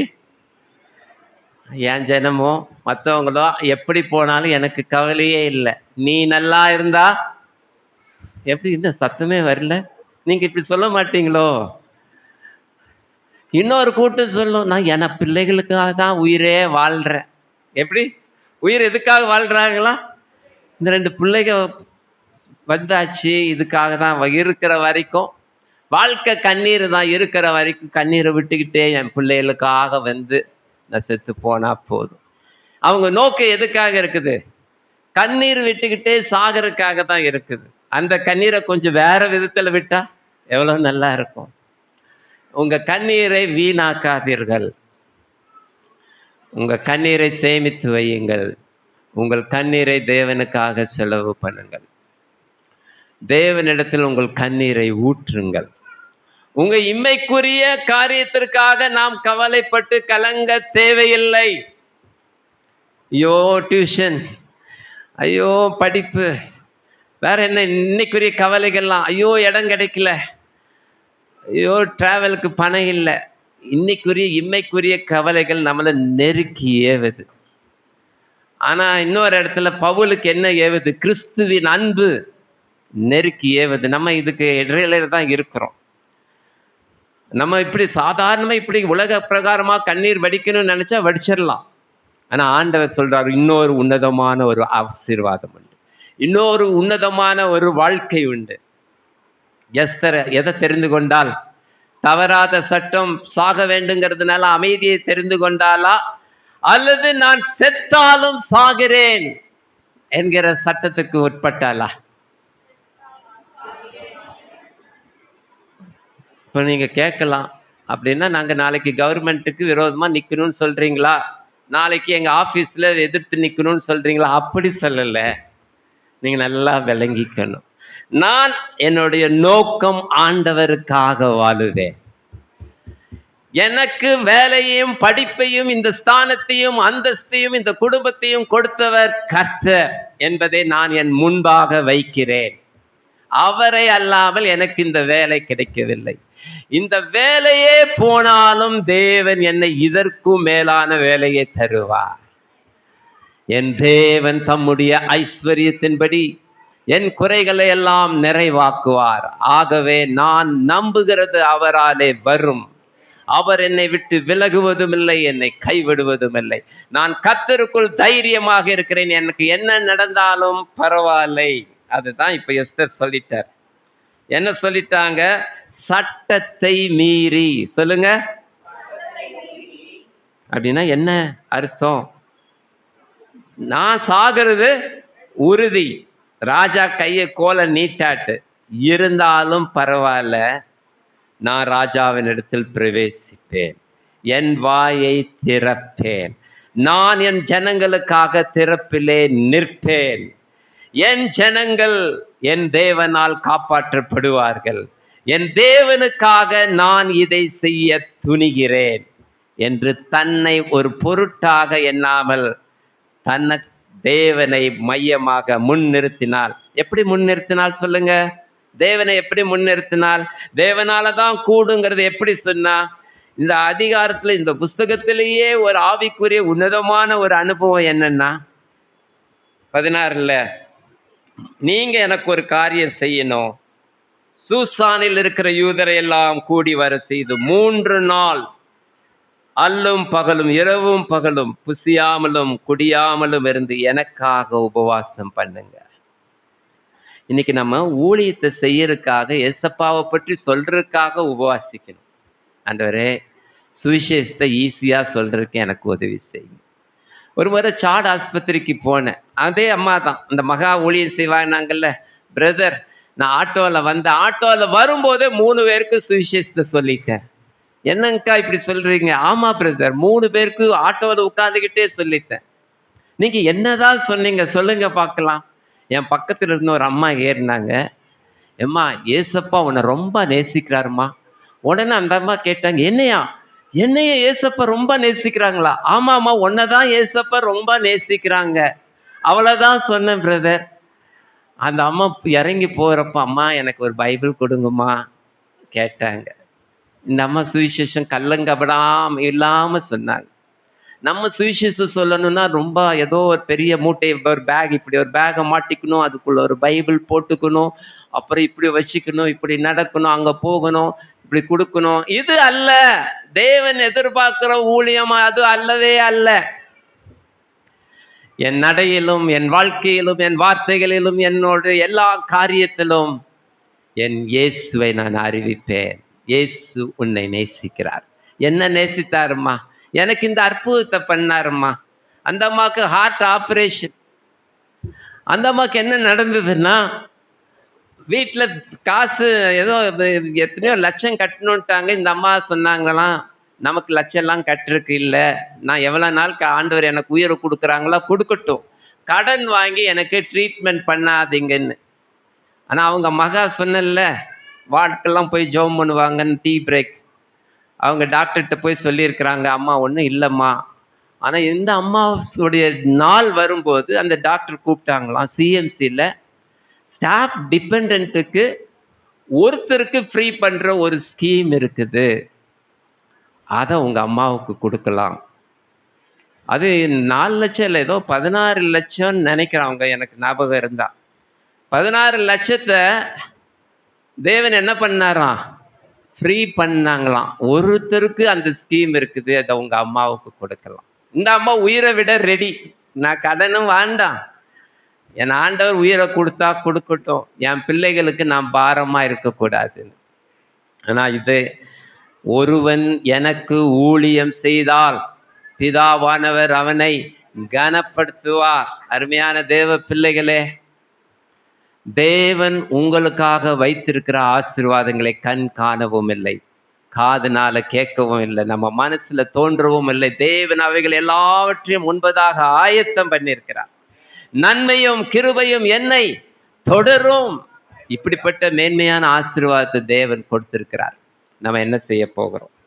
இந்த ஆமான் பெருசா யோசித்தான், அழிவை யோசித்தான். ஆனா ஆண்டவர் என்ன பண்ணாரு? ராத்திரி ராஜாவுக்கு என்ன வரவில்லை? தூக்கம் வரவில்லை. ஆண்டவருடைய செயல்பாடு பாருங்க. அடுத்த நாள் பேதுருவ தலைய வெட்டணும். ராத்திரி என்ன நடக்குது? தேவதூதன் வந்து சிறைச்சாலை இரும்பு கதவெல்லாம் டான் டான் திறக்குது, போடு, அறைய கட்டு, நட. அடுத்த நாள் ஆபத்து, அடுத்த நாள் என் வாழ்க்கை பெரிய கேள்விக்குறி, நான் நடுத்துரு, நான் என்ன செய்ய போறேன் என் பிள்ளைக்காக? இரவிலே தேவன் அற்புதத்தை செய்வார். எங்க தூக்கத்தை நிறுத்தணும்னு ஆண்டவருக்கு தெரியும், யாருக்கு தூக்கத்தை நிறுத்தணும்னு தெரியும். இதே காரியம்தான் நேபுகாத் நேச்சாருக்கும் நடந்தது. அதே இதுல ராஜாவுக்கு தூக்கம் வரவில்லை. இங்கேயும் அர்த்தசிஸ்டா ராஜாவுக்கு என்ன வரல? புஸ்தகத்தை எடுத்துட்டு வாப்பா, ராத்திரி எழுப்புறாங்க. அந்த ஆளுக்கு ஐயோ இந்த ராஜாவுக்கு என்ன பண்ண போச்சு, ஐயோ அப்படின்னு அந்த அவங்களாம் முணங்கிட்டே எடுத்துட்டு இருந்திருப்பாங்க. ஆண்டவர் செய்யறது யார் யாருக்கெல்லாம் தூக்கத்தை கொடுக்க கூடாதுன்னு தெரியும், அவங்களுக்கெல்லாம் தூக்கத்தை கொடுக்கல. அங்க வந்து பார்க்கும்போது ராஜா சொல்றாரு, இந்த மொர்தெக்காய் என் உயிரை காப்பாத்திருக்கிறான், 2 பேர் என்னை கொல்ல வந்தாங்க. புஸ்தகத்தில் இருக்குது, நேரம் இல்லை. இவனுக்கு என்ன செஞ்சீங்க? ஒன்னும் செய்யல ராஜா. அடுத்த நாள் மொர்தெக்காவை என்ன பண்ணணும்? தூக்கி போடணும். ஆமான் வீட்டுல என்னது, அவங்க மனைவி என்ன பண்ணாங்க? நல்ல தூக்கு மரத்தை போட்டு அவரை தூக்கி போட்டுட்டு, ராணி விருந்துக்கு போப்பா, சந்தோஷமா போ. ஆனா அடுத்த நாள் அவர் மரிக்க வேண்டும், அல்லது அந்த நாட்களில் அவர் மரிக்க வேண்டிய ஒரு சூழ்நிலையில, அல்லது அழிக்க வேண்டிய ஒரு நபரை ஆண்டவர் எப்படி காக்கிறாரு? பறந்து காக்கிற பட்சி, உங்களை காக்கிறவர் உறங்கார், அவர் தூங்குவதும் இல்லை உறங்குவதும் இல்லை. அவர் நமக்காக திட்டங்களை வைத்திருக்கிறார். நம்மளை உயர்த்துவதும் நம்மளை காப்பாற்றுவதும் அவர் நமக்காக பாரப்படுகிறார். தகப்பனை காட்டிலும் தாயை காட்டிலும் அவர் பெரியவர், அவர் உயர்ந்தவர், அவர் அற்புதங்களை செய்ய வல்லமை உள்ளவர். அவர் உங்கள் வாழ்க்கையில அற்புதத்தை செய்வார். யாருக்கு தூக்கத்தை நிறுத்தணுமோ, எந்த அதிகாரத்தை பேச வேண்டுமோ, உங்களுக்காக சட்டத்தையே அவர் மாற்ற வல்லவர் நம்முடைய ஆண்டவர். இப்பேற்பட்ட தேவன் நம்மோடு இருக்கிறார். இப்ப என்ன ஆச்சு? இவனுக்கு என்ன செஞ்சீங்கன்னு கேட்கிறப்போ, அடுத்த நாள் ஆமான் ஆபீஸ்க்கு டிப்டாப்பா வர்றாரு, ரொம்ப ஹாப்பியா. இன்னைக்கு மொர்தெக்கா லைஃப் முடியுது, நம்ம அடுத்த லெவலுக்கு போறோம், நான் யாருன்னு ஊருக்கே தெரியும். ஆமா, ஆனா ஆண்டவருக்கு முன்னாடி நம்ம பெருமை பகட்டு, ஆண்டவருக்கு விரோதமான காரியங்கள் ஒன்றும் வாய்க்காது. ஏசாயா 54:17 உனக்கு விரோதமாக உருவாக்கப்படும் எந்த ஆயுதமும் வாய்க்காது, உனக்கு விரோதமாய் பேசுகிற எந்த நாவையும் நீ குற்றப்படுத்துவாய். ஆண்டவர் நமக்காக வழக்காடுகிற ஆண்டவர். அவர் சும்மா உங்களை பார்த்து கொண்டு இருக்கிறவர் அல்ல. தேவனுக்கு முன்பாக நம்மளை தாழ்த்தும் போது, இங்க தாழ்த்திட்டாங்களா? எத்தனை நாள் தாழ்த்தினாங்க? 3 நாள் எனக்காக உபவாசம் பண்ணுங்க. ஒரு காரியம் நடக்கலையா, வேகமா நம்ம மனிதர்களிடத்தில் போகாதபடிக்கு தேவனிடத்தில் ஓடுவோம். தேவனிடத்தில் சேருங்கள், அப்பொழுது அவர் உங்களிடத்தில் சேருவார். எனக்கோ தேவனை தஞ்சமாக கொண்டிருப்பதே பாக்கியம், அடைக்கலம். தேவனிடத்துல நம்ம சேருவோம்.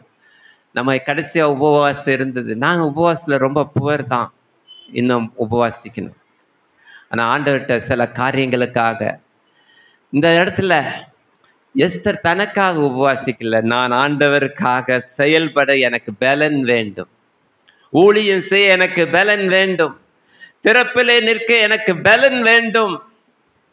இன்னைக்கு நம்ம உபவாசம் எதுக்கெல்லாம் இருக்கிறோம்னா, ரொம்ப சாதாரண காரியத்துக்காக உபவாசம் இருக்கிறோம். எதுக்கெல்லாம் உபவாசம் இருக்கிறோம் சொல்லுங்க பார்க்கலாம்.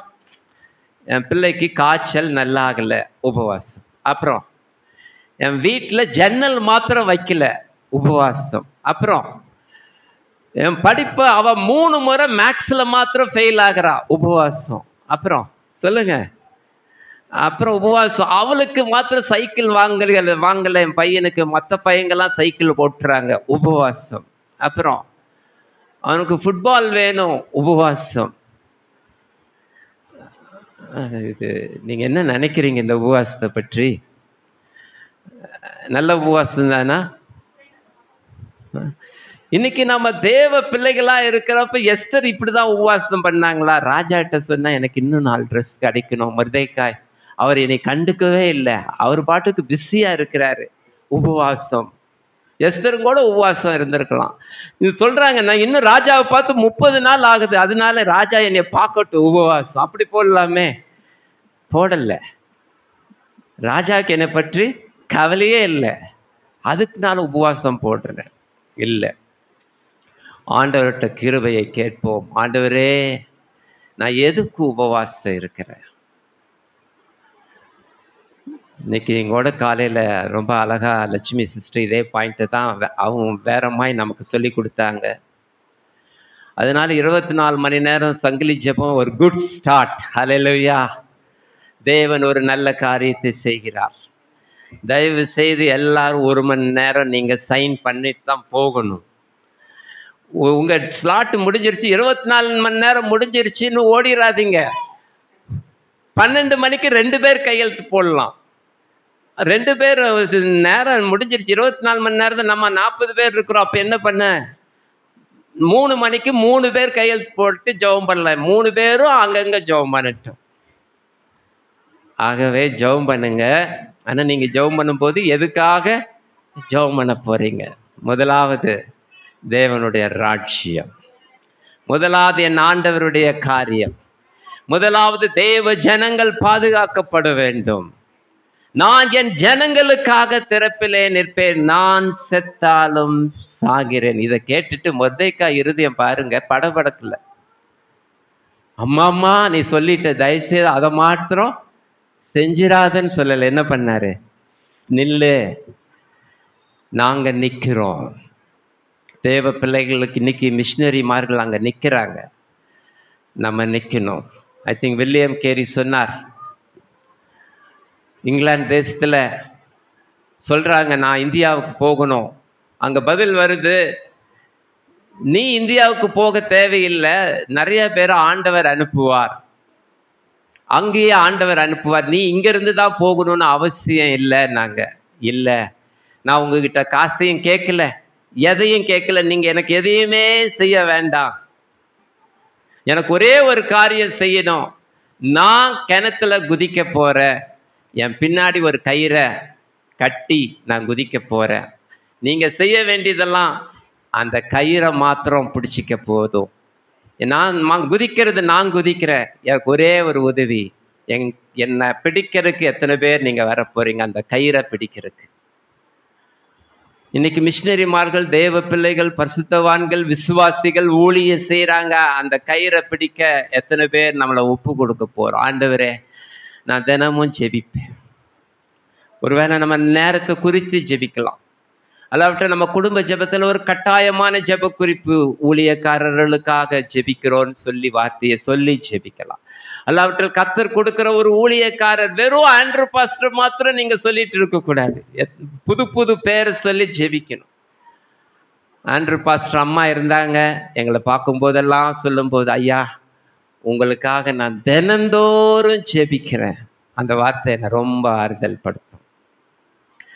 இன்னைக்கு அநேக பரிசுத்தவான்களுக்காக ஜெபித்தார்கள், அநேக பேர் ஜெபித்தாங்க. ஐ திங்க் வில்லியம் கேரியோ அல்லது ஹட்சன் டெய்லரோ அவங்க வீட்டில் அவங்க சகோதரி நடக்க முடியாத நிலைமை, ஆனால் தினந்தோறும் வில்லியம் கேரிக்காகவோ அல்ல ஹட்சன் டெய்லருக்காகவோ லெட்டர் எழுதி ஜெபம் பண்ணிட்டே இருப்பாங்களாம். she will send every day letter. அந்த ப்ரேயர் லெட்டர் என்னது? வெறும் ஜெபந்தான் லெட்டர். நீங்க நிறைய வாட்ஸ்அப் ஆண்டவர் கொடுத்திருக்கிறார். ஒரு வரி ஊழியக்காரர்களை உற்சாகப்படுத்தி, பிரதர் நேற்று ஃபேமிலி ப்ரேயர்ல உங்களுக்காக ஜெபம் பண்ணோம் அப்படின்னு சொல்லுங்க. இல்லாட்டி இன்னைக்கு எங்க ஃபாஸ்டிங் ப்ரேயர், சர்ச் ஃபாஸ்டிங் ப்ரேயர்ல பாஸ்டருக்காக ஜெபிக்கும் போது உங்களை நினைத்து ஜெபித்தோம், அல்லது இமாச்சல பிரதேசத்துக்காக ஜெபித்தோம், எங்கள் இந்தியாவின் அரசியல் தலைவர்களை பெயர் சொல்லி ஜெபித்தோம். நீதிமான் செய்யும் ஜெபம் மிகவும் ஊக்கமாக இருக்கிறது. நம்மளை தாழ்த்துவோம், தேவ சமூகத்தில் ஒப்பு கொடுப்போம். என்னுடைய வாழ்க்கையில where is God in my life during my difficult times? என்னுடைய வாழ்க்கையில கஷ்டமான வேலைகளில் தேவன் எங்கே இருக்கிறார்? When Satan attacking me, how do I handle the situation?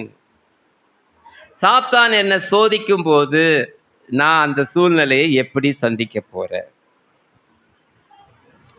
Evil is increasing in our times. நம்முடைய தேசத்துல பொல்லாப்பு, துன்மார்க்கம் பெருகிட்டே இருக்குது. இதை குறித்து பார்த்துட்டு இருக்கிற நாள் நான் என்ன செய்ய போகிறேன்? என்னுடைய பதில் என்ன? நம்ம திறப்பிலே நிற்கணும். எனக்காக திறப்பிலே நில்லுங்கள், நாம் சேர்ந்து திறப்பிலே நிற்போம். வாங்க ஜெபம் பண்ணலாம், ஜெபிக்கலாம். வாங்க நம்ம சேர்ந்து செய்வோம். நம்முடைய ஆவிக்குரிய கிறிஸ்தவ விசுவாச வாழ்க்கை உள்ள துன்பங்களும் கஷ்டங்களும் நிறைந்த வாழ்க்கை நமக்கு சந்தோஷத்தை தராவிட்டால் நம்முடைய ஆவிக்குரிய கிறிஸ்தவ வாழ்க்கை கேள்விக்குறியாக மாறும். எனக்கு ஏன் இந்த பிரச்சனைன்னு நம்ம கேட்டுட்டு இருந்தா நம்ம இன்னும் வளர வேண்டிய அளவு வளரல. என்ன ஏன் ஆண்டவர் என்ன மட்டும் ஆண்டவர் ஏன் சோதிக்கிறோன்னு கேட்டோம்னா நம்ம வளரல. அவர் சோதனைகளின் மத்தியிலே உதவி செய்ய வல்லவராயிருக்கிறார். சோதிக்கப்படுகிறவர்களுக்கு உதவி செய்ய அவர் வல்லவராயிருக்கிறார். ஏனென்றால் அவர் தாமே சோதிக்கப்பட்டு பாட அனுபவித்தார். நம்முடைய தேவன் சர்வ வல்லமையுள்ளவராயிருக்கிறார். How do we pray for our nation? அந்த சர்வ வல்லமையுள்ள தேவன் நம்முடைய தேவனாய் இருக்கும்போது நம்முடைய தேசத்துக்காக நம்ம எப்படி ஜெபிக்க போகிறோம்? 2 வசனத்தை நான் காமிச்சிட்டு முடிக்கிறேன். 3ஆம் அதிகாரம் 15வது வசனம் நான் படிக்கிறேன், கடைசி பாகம். ராஜாவும் ஆமானும் குடிக்கும்படி, 15 முழுசும் படிக்கிறேன், 3:15. அந்த அஞ்சற்காரர் ராஜாவின் உத்தரவினால் தீவிரமாய் புறப்பட்டு போனார்கள். எப்படி? யூதர்களை கொலை செய்ய. அந்த கட்டளை சூசான் அரண்மனையில் பிறந்தது. ராஜாவும் ஆமானும் குடிக்கும்படி உட்கார்ந்தார்கள். சூசான் நகரம் கலங்கிற்று. இன்னொரு வசனம், 8ஆம் அதிகாரம் 15ஆம் வசனம். அப்பொழுது 8:15, அப்பொழுது மொர்தெக்காய் இளநூலும் வெள்ளையுமான ராஜவஸ்திரமும் தாம்பாரமும் அணிந்தவனாய், ராஜவஸ்திரமும் பெரிய பொன்முடியும் பட்டும் ரத்தாம்பரமும் அணிந்தவனாய் ராஜாவினிடத்தில் புறப்பட்டான். ராஜாவினிடத்தில் இருந்து புறப்பட்டான். எல்லாரும் சேர்ந்து சொல்லுங்க, சூசான் நகரம் ஆர்ப்பரித்து மகிழ்ந்திருந்தது. 3:15 எப்படி சொல்லலாம்? வேலூருக்கு வச்சு சொல்லலாமா? 3:15 சூசான் நகரம், வேலூர் நகரம் கலங்கிற்று. 8:15 வேலூர் நகரம் ஆர்ப்பரித்து மகிழ்ந்திருந்தது. இவ்விதமாய் யூதருக்கு வெளிச்சமும் தேவ பிள்ளைகளுக்கு வெளிச்சமும் மகிழ்ச்சியும் களிப்பும் கனமும் உண்டாயிற்று. 8:17 கடைசி வரி. அவர்களில் அநேகர் யூத மார்க்கத்தில் அமைந்தார்கள். அப்படின்னா என்னது? விக்கிரக வழிபாடை விட்டு, மனித வழிபாடை விட்டு தேவனை வழிபடுகிற உன்னதமான தேவ பிள்ளைகளாய் மாறினார்கள். இன்றைக்கு நீங்க ஏறெடுக்கிற ஒரு சிறிய ஜெபம் பைபிள்ல போட்டிருக்கு. நீயோ உபவாசிக்கும் போது உன் வீட்டை பூட்டி தலையில எண்ணெய் பூசி உன் ஜபத்தை கேளு. அந்தரங்கத்தில் பார்க்கிற தேவன் வெளியரங்கமாய் பதிலளிப்பார். ஒருவேளை பாஸ்டருக்காக ஜெபிக்கலாம். இன்னும் அதிகமாய் வாஞ்சிப்போம். ஆண்டவரே, எனக்கு பாரத்தை தாரும். பரிசுத்த ஆவியானவரே, நீர் மொர்தெக்காவாக இருந்து எஸ்தராகிய என்னை எழுப்பி விடுகிறேன். உமக்கு என்னை அர்ப்பணிக்கிறேன். ஜெபம் பண்ணலாமா?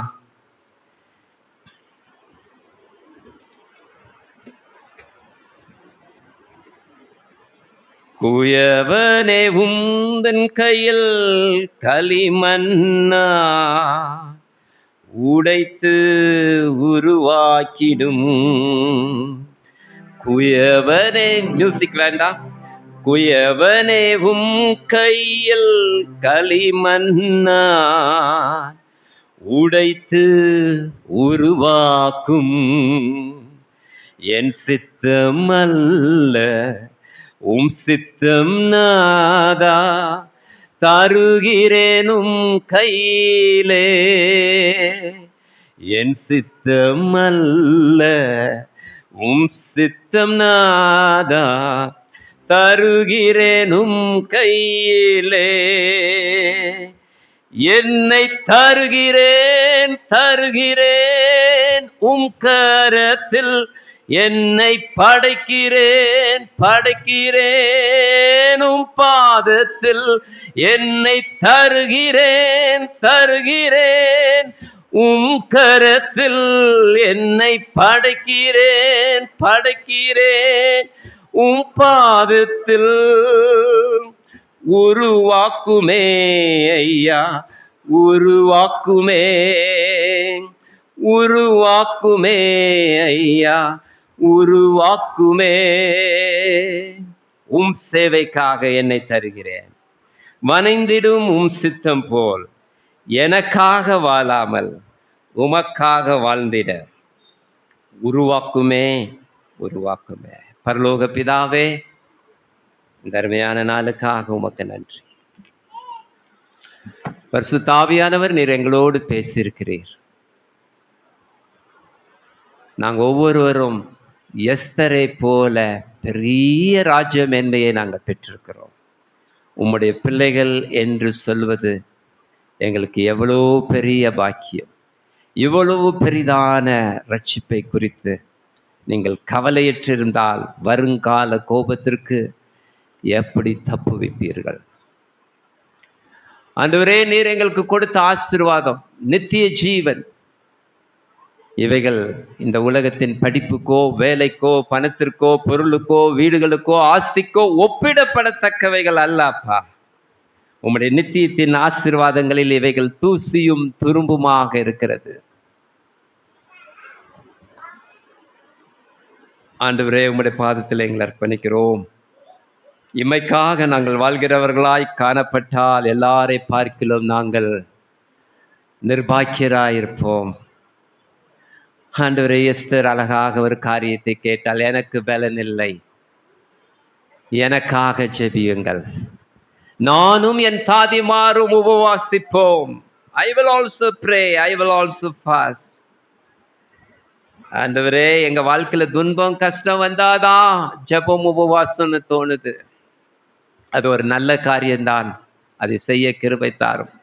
ஆனால் அதை காட்டிலும் மேன்மையாக உமக்காக, உம்முடைய ராஜ்யத்திற்காக, உம்முடைய நீதிக்காக நாங்கள் பரிசுத்தமாய் வாழ, நித்திய ஜீவனை சுதந்திரித்துக் கொள்ள எங்களுக்கு பலனை தாரும்.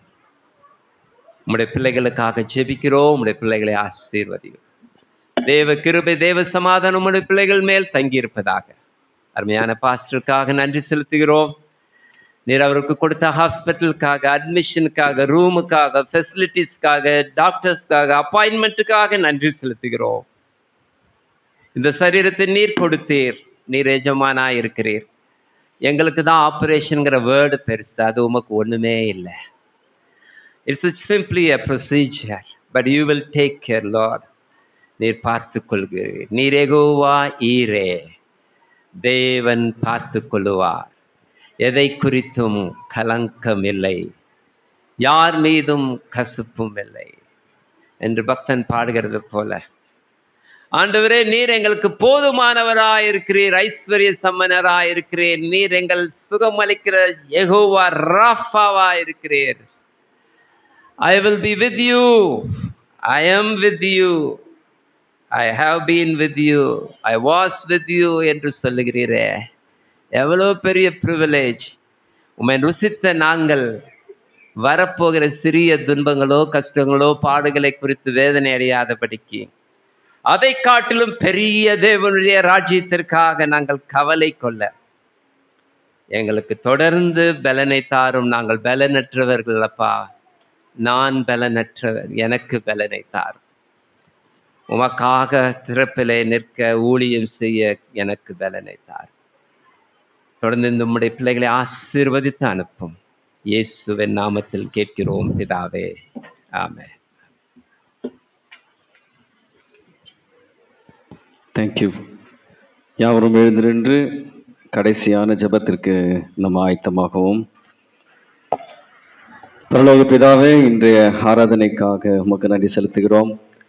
இந்த ஆராதனை முழுவதுமாக உம்முடைய கரமைகளோடு இருந்து எங்களை ஆசீர்வதித்து உம்முடைய வார்த்தையினால் எங்களை நிரப்பினதற்காக உமக்கு நன்றி செலுத்துகிறோம். எங்கள் குடும்பங்களோடும் பிள்ளைகளோடும் வேலைகளோடும் நீர் தொடர்ந்து இருக்க நாங்கள் செபிக்கிறோம். செய்தி கொடுத்த தாசரை, அவருடைய குடும்பத்தை, கண்மணி பிள்ளைகளை உம்முடைய கருத்திலே ஒப்பு கொடுக்கிறோம். கர்த்தர் இன்னும் அநேக ஆயிரங்களுக்கு வல்லமையோடும் பலத்தோடும் உம்முடைய வார்த்தைகளை பகிர்ந்து கொள்வதற்கு நீர் உதவி செய்யும். தேவைகள் எல்லாவற்றையும் சந்தித்தரல வேண்டுமாய் செபிக்கிறோம். இன்றைக்கு இந்த சபைக்கு நீர் நேரடியாக கொடுத்த உமது வசனத்திற்காக உமக்கு நன்றி செலுத்துகிறோம். நீ இந்த காலத்திலே மௌனமாயிருந்தால் யூதருக்கு சகாயமும் ரட்சிப்பும் வேறொரு இடத்திலிருந்து எழும்பும். அப்பொழுது நீயும் உன் தகப்பன் குடும்பத்தாரும் அழிவீர்கள். நீ இப்படிப்பட்ட காலத்துக்கு உதவியாயிருக்கும்படி உனக்கு ராஜ்ய மேன்மை கிடைத்திருக்கலாமே, யாருக்கு தெரியும் என்று சொல்லி என்னோடும் எங்களோடும் நேரடியாக பேசினதற்காக உமக்கு நன்றி செலுத்துகிறோம். வார்த்தையை கேட்ட நாங்கள் அர்ப்பணிக்கிறோம் ஆண்டவரே. இன்னும் எங்கள் சுயத்தை சாராமல், எங்களுக்காகவே ஜெபித்து கொண்டிருக்காமல் அழிந்து போகிற ஆத்துமாக்களுக்காக திறப்பில நிற்கிற பெரும் பாக்கியத்தை எங்களுக்கு தாரும். எங்கள் இதயத்தில் பாரத்தை தாரும். எங்கள் கண்களில் கண்ணீரை வையும். எங்கள் முழங்கால்களை முடங்கச் செய்யும். ஆண்டவரே, நீர் அப்படி செய்து உமக்காக தொடர்ந்து வாழ நீர் எங்களுக்கு உதவி செய்யும். ஆண்டவரே, வரும் நாட்களிலே எங்களை வழிநடத்தி உமக்கு பிரியமான வாழச் செய்வதற்கு எங்களுக்கு உதவி செய்யும். அவருடைய ஆசீர்வாதத்தை பெற்றுக்கொள்வோம்.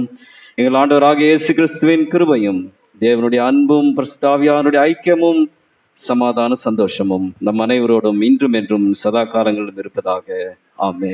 ஒருவரை ஒருவர் வாழ்த்தி வெளியே செல்வோம். தேவன் தாமே உங்களை ஆசீர்வதிப்பாராக. தேங்க்யூ.